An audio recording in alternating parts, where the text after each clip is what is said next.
the Spurrier's Gridiron Grill Studio, WRUF Gainesville, W251CT Gainesville, WRUF FM HD2, and on the WRUF radio app.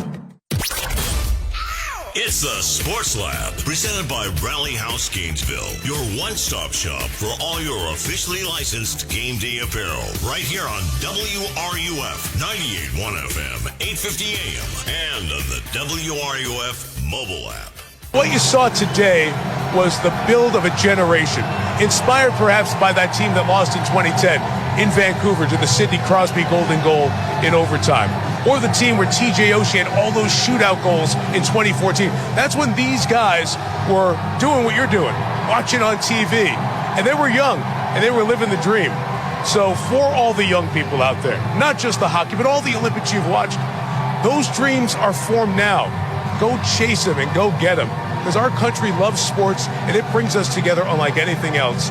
And if you didn't know that, and if you haven't been watching the last 2 weeks, you saw it in Team USA Hockey, winning the gold over their arch rival Canada here in Milan to wrap up these 25th Olympic Winter Games. Go chase it, man.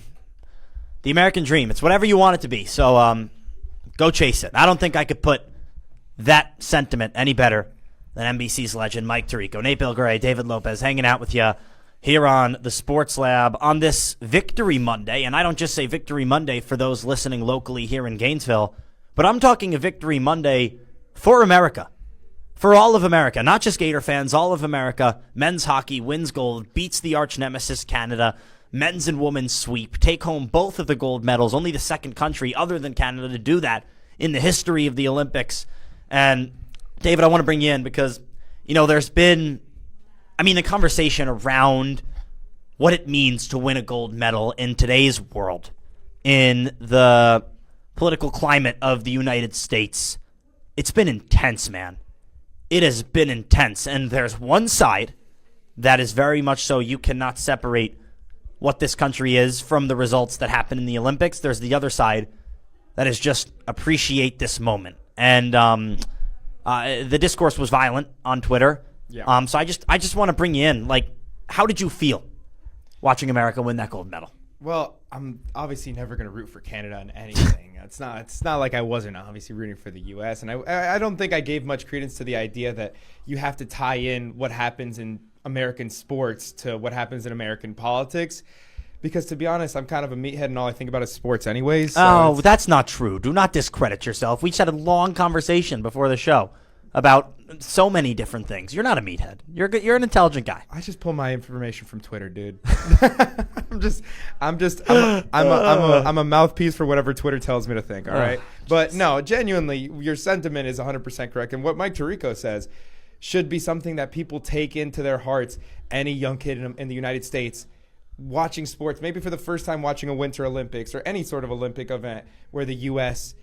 I saw it 2 years ago. Basketball is one of my favorite sports. When the U.S. won the gold, I hadn't really given much attention to the Olympics before that, and that moment was so awesome. Seeing Steph Curry hit those daggers over the French, that was one of the most amazing moments. And I hope the golden dagger. And I hope there's some kid out there who's much more of a hockey fan than a basketball fan that had that moment a couple days ago, or yesterday, and enjoyed the hell out of that moment.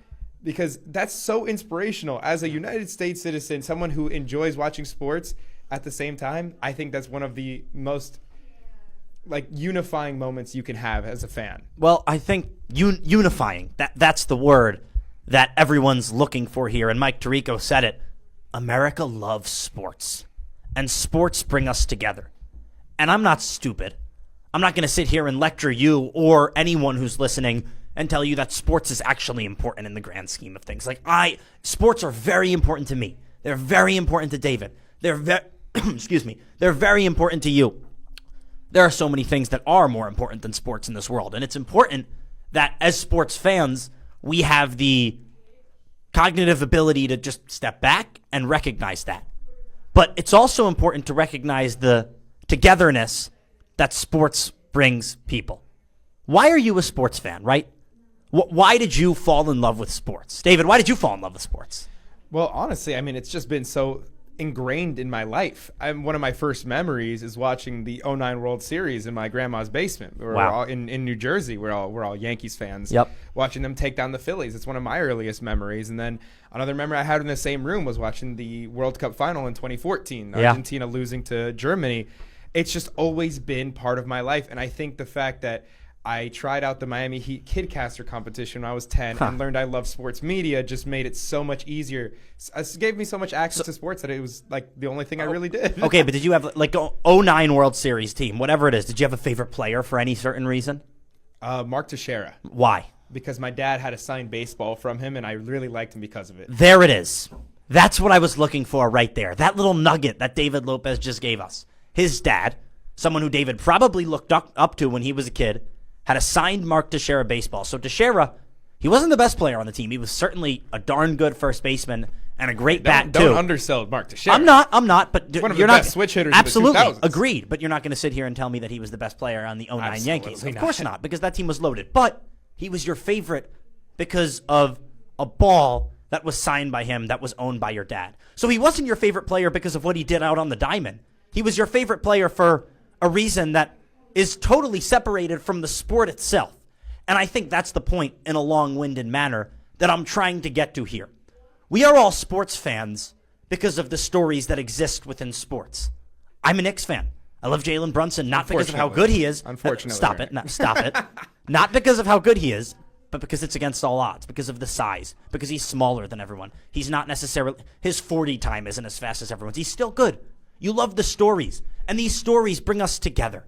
These stories bring us together, and Mike Tirico said it. You could feel the togetherness. When America beat Canada and won gold, for just a moment there, everyone's posting on their Instagram stories. I was at the softball game, the Gators softball game, watching in the press box. Everyone is celebrating. There's this certain sense of togetherness. Like, wow, my country just won a gold medal, and it means something to me, and I can celebrate it with you. If you were next to me, I can celebrate it with you. Whatever it is that you believe, whatever it is that you feel, whatever it is that you think, we can celebrate together because our country won a gold medal. And in today's world, with the level of political polarization that does exist, I don't think there's a lot of togetherness. I don't think there's a lot of mutual celebration. Not. I don't think there's a lot of common goals that we can all root for. And the Olympics give us that.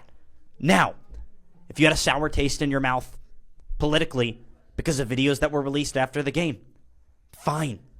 But does that really have to bludgeon the whole experience for you? Can you not, just for one moment, sit there and appreciate what this gold medal means to this country 46 years to the day of the Miracle on Ice? Well, if you really think about the fact that hockey hasn't really taken over the American psyche compared to other sports, it definitely plays into the fact that, you know, if you aren't a massive hockey fan and you do have very strong political opinions on what goes on in the country, you might let those moments, whatever happened after the game, whatever comments were made in the locker room, that might enter your mind a little bit more than what actually happened on the ice. But as a general rule of thumb, the biggest sport in the Winter Olympics is hockey, and you take down the biggest powerhouse in the sport, it should be a complete moment of American pride. So I think people should be able to turn their brains off a little bit more on, in a moment like this, something that should be so inspiring for so many people. Some kid should be able to buy a Jack Hughes jersey tomorrow without a single other thought in his mind other than that guy is my hero for what he did for the U.S. But, you know, when you bring in social media, when you bring in all the millions of people who are now have access to comment on what happened, you're going to get a lot of people who their first priority is not the sport that was just played, obviously. It makes it a lot harder to have a sports discourse and not a political one. Nate Bilgray, David Lopez, hanging out with you here on a Monday on the Sports Lab, talking about America winning that gold medal, what it should mean to the country, what it's actually meant to the country, the positive and negative discourse surrounding it. And a word that continues to pop up is patriotism. And initially, patriotism was just something that could be used to describe your love for your country. But since that 2016 election, to not sugarcoat it, political polarization has been at an all-time high. An all-time high. And the word patriotism has become something completely different. It's become in unison. It's identified as something that has to represent a certain side of the political spectrum. Right. And I think that's what convolutes this conversation. That's the issue right then and there. Like, I think to be a proud American, David, I think to be a proud American, you have to be critical of America, of America's policies, of how this country conducts itself, of all these things that are important in the world, foreign policy, internal policy. All of these things should matter to you as a proud American. So then when this word patriotism starts getting thrown around and you see on social media all these videos of, well, things happening in the locker room after the game. I mean, I'm not an idiot. You're not an idiot. We saw the videos. There are people in there celebrating that are affiliated with a certain group. There were phone calls, whatever. But I don't know. Like, this is the Olympics. America won. And you can feel how you feel. And you're allowed to feel how you feel. Like, I know it's not my place here as a local sports talk host in Gainesville to talk about the political state of the world. And that's not what I'm trying to do at all. Like, I'm not trying to tell you how I feel. I'm not trying to feed you a bunch of BS about how I feel politically. I just think that this moment, as someone who's not like a major hockey fan, that's not how I was raised. No. Like, I wasn't raised watching the Rangers. Imagine how many people in the U.S. are raised as hockey fans. But people now, this is their introduction. It's true. I think a lot of Americans. This could be the turning point for a lot of young kids. But even if you're not a hockey fan, can't you appreciate this because of the adversity, right? America was outgunned. They were outmanned. They got outshot in that game. It looked like they were getting just bullied, man. But they won. They won. And it's like almost ironic because America, throughout the history of this country, there's been a lot of being outgunned, being outmanned, and the country comes through anyways. Now, again, history isn't black and white. The history of this country is ugly at times. The modern day state of this country is ugly, but does that all have to impact a sports game? Can you not just sit back and appreciate that moment and say, that was cool? Jack Hughes, golden goal. Like you said, I just want to buy a jersey. Yeah. I mean, right? What's wrong with that? What's wrong with feeling a little bit just inflamed by that idea that your country won something and being happy about it for that moment? And if there's one thing I can give a minor complaint over, it's that win kind of glossed over the fact that some Americans are now ignoring something that we don't usually do. We didn't finish in first in the table. We didn't get the most gold medals. And that's I guess to some people that doesn't matter though. To some people that doesn't matter because of the new conversation that has evolved from this moment. And you wouldn't even notice that based on the conversation that followed the hockey final. Frankly, I didn't even know that till you said it right now. We were 8 gold medals behind first place Norway. Wow. But the total medal count was in favor of America, correct? No, I believe that's the total medal count. Really? That's also the case of the total medal count, also second. Okay, we can fact check that at the break. We will have to. Yeah, definitely. But yeah, I mean, we've only thought about hockey the past couple of days, right? I know, it's weird. That doesn't usually happen in America. And I don't want to sit here and sound ignorant either, though, because I understand that if for you, this moment is nullified and is a little murky because of how you feel about this country, I'm not going to sit here and tell you that that's wrong, because that is also the beauty of living in this country, right? You have your opinion, I have mine, and we are allowed to have different opinions. It's just it's a moment, and I think that it's hard. We don't get a lot of moments to appreciate in modern day America, do we? I don't know. I feel like the stereotype of the news since I've been alive is you turn on the news and it's just sad, sad, sad, sad. Am I wrong? Well, if you're watching the news, they tend to. Well, people always tend to lean on what's worse and what has more of a negative connotation. That's true. It does ratings. Humans in general, we just have an inclination towards what is bad or what's more inflammatory. I think sitting right here talking on a local sports talk radio show, though, we should just be able to enjoy a gold medal win over our neighbors up north. Our noisy. Not Canada. Canada. What do they have? Toronto lost the World Series. They lost the gold medal game. What do they have? America. They have a big brother. They have a big brother.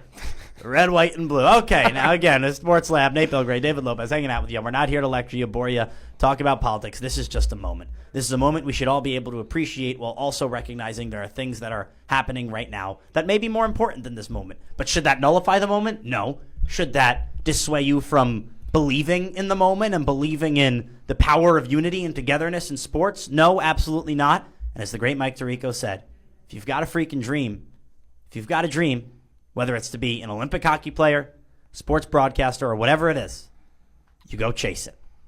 And now we're going to switch gears. This deep philosophical hockey conversation becomes one about Florida basketball.